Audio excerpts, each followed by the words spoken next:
Assalamualaikum sahabat ruang belajar, apa kabar semuanya? Semoga sehat selalu. Ketemu lagi dengan saya, Eko Prastyo. Selamat datang di channel Ruang Belajar. Hari ini, dunia sedang tidak baik-baik saja. Ada begitu banyak permasalahan yang dampaknya kita rasakan. Inflasi yang merajalela, sementara ancaman resesi yang ada di depan mata. Pertanyaannya, kita harus berbuat apa sebagai orang biasa? Pada video kali ini, kita akan membahas apa sih yang harus kita lakukan di tengah kondisi ekonomi yang sedang tidak menentu ini. Tonton terus video ini sampai selesai ya.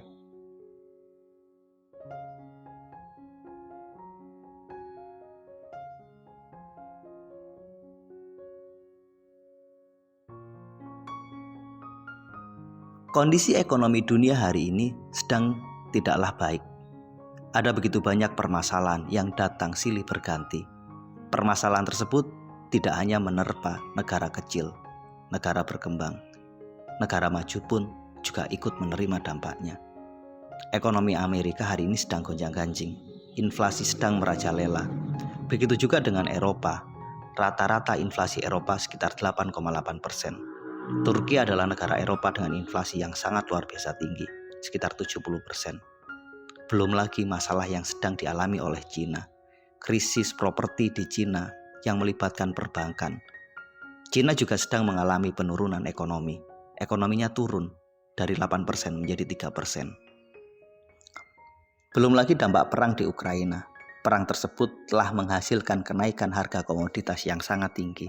Harga minyak goreng yang sangat tidak terkendali, begitu juga dengan harga minyak bumi dan gas. Akhirnya semua negara terimbas. Yang menarik, hari ini kita sedang dihadapkan pada dua masalah yang sangat bersamaan. Potensi resesi ekonomi di tengah inflasi yang tinggi.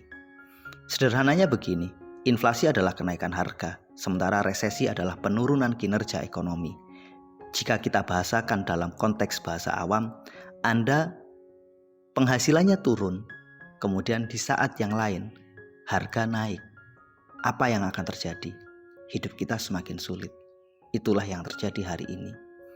Pada sisi harga mengalami kenaikan, pada sisi income kita sedang mengalami penurunan. Dan inilah masalah dunia hari ini, dan inilah masalah kita hari ini. Pertanyaannya, kita harus ngapain? Apa yang harus kita lakukan di tengah kondisi ekonomi yang sulit ini? Setidaknya ada 4 hal yang dapat kita lakukan sebagai orang biasa dalam menghadapi kondisi ekonomi yang sedang tidak baik-baik saja ini.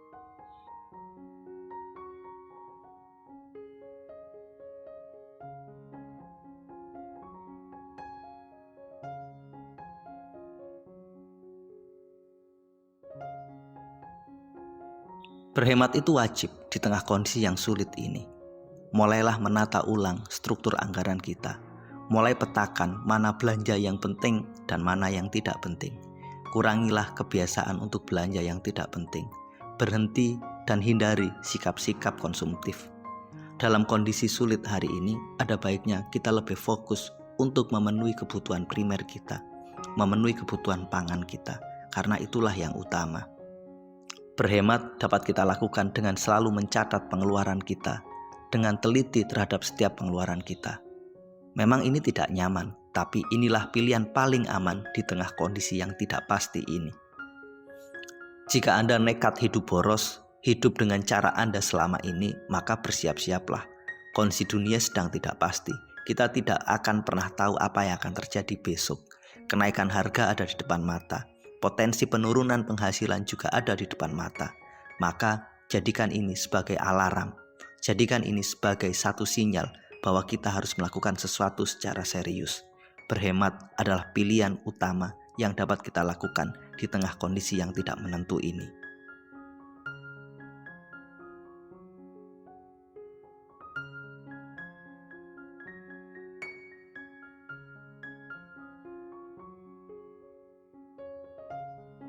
Jika Anda hari ini pegang uang dan ingin bersenang-senang, ingin berlibur atau melakukan apapun, maka tundalah.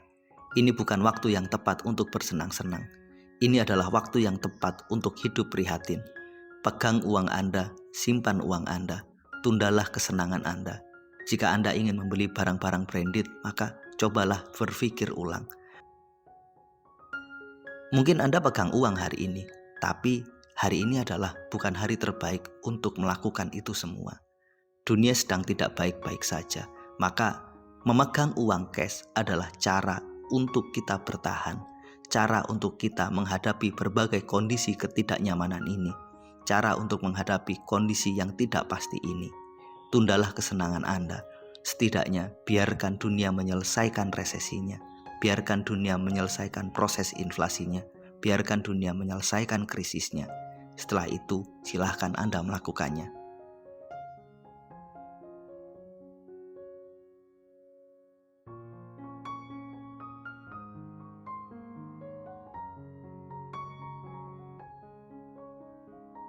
Tetaplah punya tabungan. Ini adalah cara yang paling bijak. Seperti apapun kondisi finansial kita, sempatkan untuk menabung. Sisihkan sebagian uang kita. Jadikan ini sebagai dana cadangan kita. Apapun kondisinya, berusahalah agar uang kita selalu ada. Penghasilan kita selalu lebih jika kita gunakan untuk konsumsi. Mode hemat itu pilihan agar kita mampu tetap menabung. Fokuslah pada kebutuhan utama saja. Fokuslah pada kebutuhan primer Anda. Jangan membeli sesuatu yang tidak penting, agar Anda punya uang yang cukup untuk ditabung. Setiap kali Anda dapat uang, ambil 10-20%, masukkan ke dalam rekening tabungan Anda. Sementara sisanya gunakanlah untuk belanja. Saya tahu ini tidak mudah, tapi ini pilihan yang paling baik. Saya tahu ini sulit, tapi kita tidak punya pilihan lain selain melakukan ini.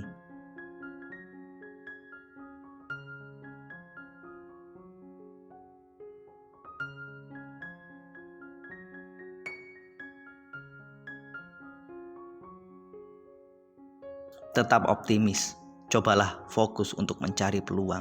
Selalu ada peluang di tengah kesulitan, selalu ada potensi untuk meningkatkan penghasilan di tengah kondisi sulit ini. Jadi daripada kita mengeluh, memikirkan kondisi yang sedang kita hadapi, cobalah pikirkan peluang apa yang dapat kita gali. Tingkatkan penghasilan kita, cari penghasilan tambahan, cari pekerjaan tambahan. Apa yang dapat kita jual, kita jual. Berpikirlah lebih positif. Berpikirlah untuk melihat pada peluang.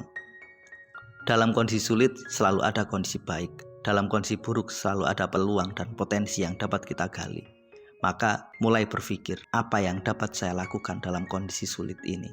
Potensi bisnis apa yang dapat saya bangun. Potensi penghasilan dari mana yang dapat saya kumpulkan. Apapun yang bisa kita lakukan, lakukan. Yang penting bisa menghasilkan uang. Selama itu baik, halal, dan tidak merugikan orang.